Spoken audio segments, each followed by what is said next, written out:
Hello student, welcome to the BM classes. This is Vishnu Mohanan, lecturer in English, Piravati Women's College, Teresinga, District Kalahandi. Today I am going to teach you the part 3 of the famous poem Oft in the Stilly Night of the plus 2 first year Art Science Commerce, written by the Thomas More, the famous Irish poet. Irish, Irish poet, the Thomas More is one of the most important poet at that time, and he is not only the poet but also satirist, composer and political propagandist. He has written so many poems, story and satirist and the lyrics, and he is famous for his lyrics, and he has written and so many lyrics which is very unforgettable for everyone. And in this poem Oft in the Stilly Night, he is describing his own experience to the students.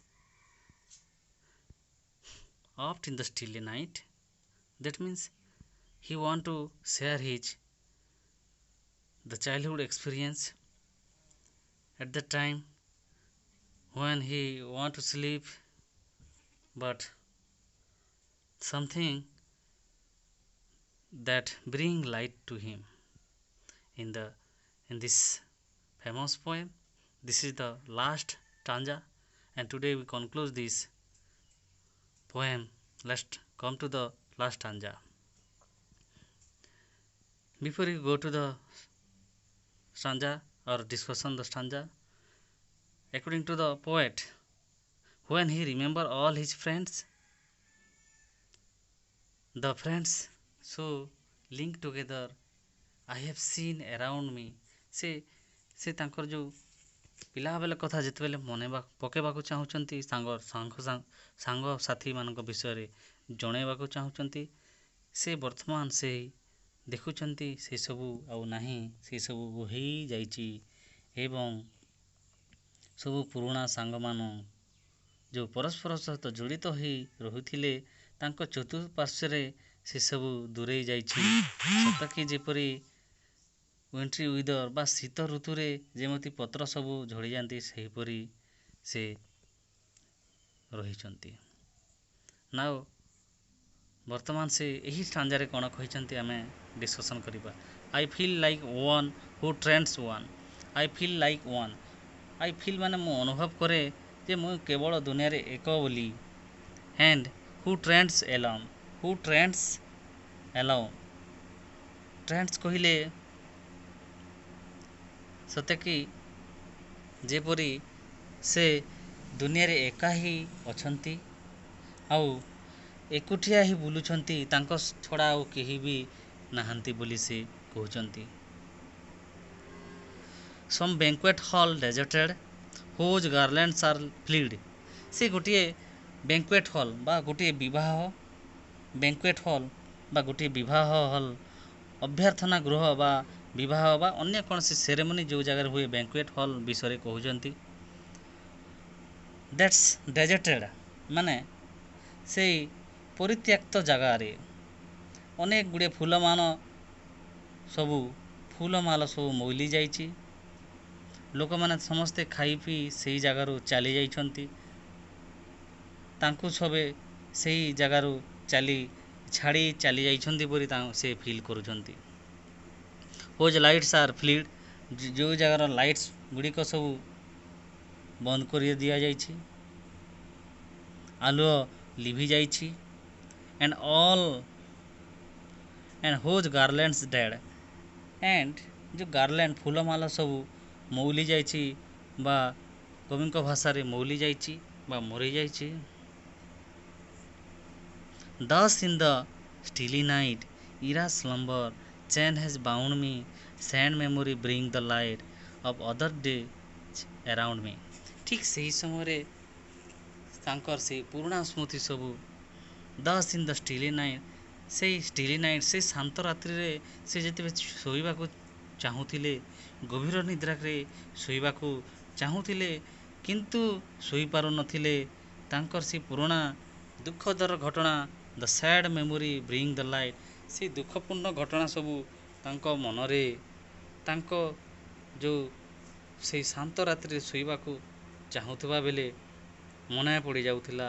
ଆଉ ସେ ଯେତେ ଚେଷ୍ଟା କଲେ ମଧ୍ୟ ଶୋଇପାରୁନଥିଲେ। Of other days around ମି, ସେ ଦିନ ଛଡ଼ା ଏବଂ ଅନ୍ୟ ଦିନ ଗୁଡ଼ିକରେ ମଧ୍ୟ ସେହିପରି ତାଙ୍କୁ ଆଚ୍ଛାଦିତ କରିଥିଲା। ସେ ଷ୍ଟିଲି ନାଇଟ୍, ନିର୍ଜନ ରାତ୍ରିରେ, ବିଜନ ରାତ୍ରିରେ, ସେଇ ଶାନ୍ତ ରାତ୍ରିରେ ଅନ୍ୟ ଦିନ ପୁରୁଣା ଦିନର ସ୍ମୃତି ସବୁ ତାଙ୍କୁ ମନେ ପକାଇ ଦେଉଥିଲା, ଯାହାଫଳରେ ସେ ଶୋଇପାରୁନଥିଲେ। ଆଉ ଶୋଇବାକୁ ଚେଷ୍ଟା କରୁଥିଲେ ମଧ୍ୟ ତାଙ୍କ ମନରେ ସେହି ପୁରୁଣା ସ୍ମୃତି ସବୁ ଆସିଯାଉଥିଲା। ପ୍ରକୃତିରେ କବି the poet who want to share his own experience when he want to sleep in the deep sleep in the stilly night or the calm night, but what happened, some of his sad memory and the fond memory bring him light by which he could not sleep happily. ସେ ସେହି କାରଣରୁ ସେ ଶୋଇବାକୁ ଚେଷ୍ଟା କରୁଥିଲେ ମଧ୍ୟ ଶୋଇପାରୁ ନଥିଲେ। ସେ ତାଙ୍କର ପିଲାବେଳର କଥା, the fond memory of the boyhood, the fond memory of the boyhood bring him light, ତାଙ୍କର ସବୁ ପିଲାବେଳର ଯେଉଁ ଘଟଣା ଦୁର୍ଘଟଣା ସବୁ ଯାହା ଘଟିଥିଲା ସେସବୁ ସେ ଶୋଇବାକୁ ଚେଷ୍ଟା କରୁଥିବା ସମୟରେ ତାଙ୍କୁ ମନେ ପକାଇ ଦେଉଥିଲା। ଦ ସ୍ୟାଡ୍ ମେମୋରି, ଯେ ଦୁଃଖଦର ଘଟଣା ତାଙ୍କ ପିଲାବେଳରେ ହେଇଥିଲା। ଦ ଟିୟର୍ସ, ଦ ସ୍ମାଇଲ୍, ଯେଉଁ ହସ, ଯେଉଁ ଲୁହ କାନ୍ଦ, କାହା ସହିତ ହସିଥିଲେ, କେଉଁ ଜାଗାରେ ଖେଳିଥିଲେ, କେଉଁ ଜାଗାରେ ସେମାନେ ଶୋଇଥିଲେ, ସେସବୁ ତାଙ୍କୁ ମନେ ପଡ଼ିଯାଉଥିଲା। ଯେତେ ଶୋଇବାକୁ ଚେଷ୍ଟା କଲେ ମଧ୍ୟ ସେ ଶୋଇପାରୁନଥିଲେ। ପ୍ରକୃତରେ ସେ ସମୟଟା ଏତେ ଶାନ୍ତ ରାତ୍ରି ହୋଇଥିଲେ ମଧ୍ୟ ସେ ଶୋଇବାକୁ ଚେଷ୍ଟା କରୁଥିଲେ ମଧ୍ୟ ସେ ଶୋଇପାରୁନଥିଲେ। Thus in the stilly night, Ira's slumber, Sen has bound me, Sen has bound me, that means ମୋତେ ସେହି ଜିନିଷ ଗୁଡ଼ିକ ମୋତେ ଆଚ୍ଛାଦିତ କରିଥାଏ। ଆଉ ମୁଁ ସେଇ ବିଜନ ରାତ୍ରିରେ ବା ସେଇ ଶାନ୍ତ ରାତ୍ରିରେ ଶୋଇବାକୁ ଚାହୁଁଥିଲେ ମଧ୍ୟ ଅନ୍ୟ ଦିନ ସେଇ ପୁରୁଣା ଦିନର ସ୍ମୃତି ସବୁ ମୋତେ ଶୋଇ ଦେଉନଥିଲା ବୋଲି କବି କହିଛନ୍ତି। I feel like one who trends alone, ମୁଁ ଦୁନିଆରେ କେବଳ ଜଣେ ଅଛି ବୋଲି ମୁଁ ମନେ କରୁଥାଏ। ମୋ ପରି ଆଉ କେହି ମଧ୍ୟ ଏକୁଟିଆ ନଥିବେ ବୋଲି ମୁଁ ମନେ ଭାବୁଥାଏ। କାରଣ some banquet hall held deserted, ଅଭ୍ୟର୍ଥନା ଗୃହ ବା ଯେଉଁ ମ୍ୟାରେଜ୍ ହଲ୍, ସେଠି ଲୋକମାନେ ଖାଇ ପିଇ ସେଠି ପରିତ୍ୟକ୍ତ କରି ଛାଡ଼ି ଯାଇଛନ୍ତି। ଯେଉଁ ଜାଗାରେ ଲାଇଟ୍ସ ମଧ୍ୟ ବନ୍ଦ ହୋଇଯାଇଛି, ଫୁଲମାଳ ସବୁ ଶୁଖିଯାଇଛି, ମଉଳି ଯାଇଛି, ସେହି ଜାଗା ପରି ମୋତେ ଅନେକ ଗୁଡ଼ିଏ ବନ୍ଧୁ ସାଙ୍ଗସାଥି ଛାଡ଼ି ଯାଇଛନ୍ତି ପରି ମୁଁ ଅନୁଭବ କରୁଥିଲି। Thus in the stilly night, thus in the stilly night, Ira's slumber, Sen has bound me. When I remember all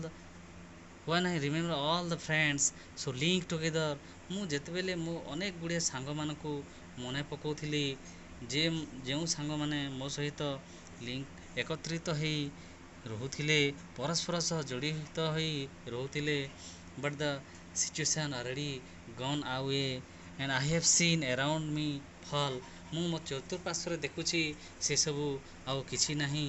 ସବୁ ସେଇ ଶୀତ ଦିନରେ ଗଛରୁ ପତ୍ର ଯେପରି ଝଡ଼ିଯାଏ, ଠିକ୍ ସେହିପରି ମୋର ବନ୍ଧୁତ୍ୱ, ମୋ ବନ୍ଧୁମାନେ ମଧ୍ୟ ଝଡ଼ି ଯାଇଛନ୍ତି, ମଉଳି ଯାଇଛନ୍ତି। ସେଇ ଡେଜର୍ଟେଡ଼ ହଲ୍ ପରି, ସେ ବ୍ୟାଙ୍କୱେଟ୍ ହଲ୍ ପରି, ପରିତ୍ୟକ୍ତ ହଲ୍ ପରି ହୋଇଯାଇଛି। ଆଉ ମୁଁ ସେସବୁ ଉଭେଇ ଯାଇଛି। କିନ୍ତୁ ମୁଁ ଯେତେବେଳେ ଗଭୀର ନିଦ୍ରାରେ ଶୋଇବାକୁ ଚେଷ୍ଟା କରୁଛି, ମୋତେ ଗଭୀର ନିଦ୍ରାରେ ସେ all the sad memory or the happy memory or the fond memory bring me light and I could not sleep happily in the stilly night ବୋଲି ସେ କହିଛନ୍ତି। ସେ ଯେତେ ଚେଷ୍ଟା କରୁଥିଲେ ମଧ୍ୟ, ସେ ଶୋଇବାକୁ ଚେଷ୍ଟା କରୁଥିଲେ ମଧ୍ୟ ଶୋଇପାରୁନଥିଲେ। all the sad memory and the fond memory bring me light and I could not sleep of other day. ମୁଁ ସେହି ଦିନ ପରି ସେ ପୁରୁଣା ଦିନ କେବେ ହେଲେ ଶୋଇପାରୁନଥିଲି ବୋଲି ସେଇ କହିଛନ୍ତି। I hope, my dear student, this class will be very helpful to you. If you want to watch the question answer discussion of this Opt in the Steely Night, like my channel, subscribe my channel, comment my channel. Thank you.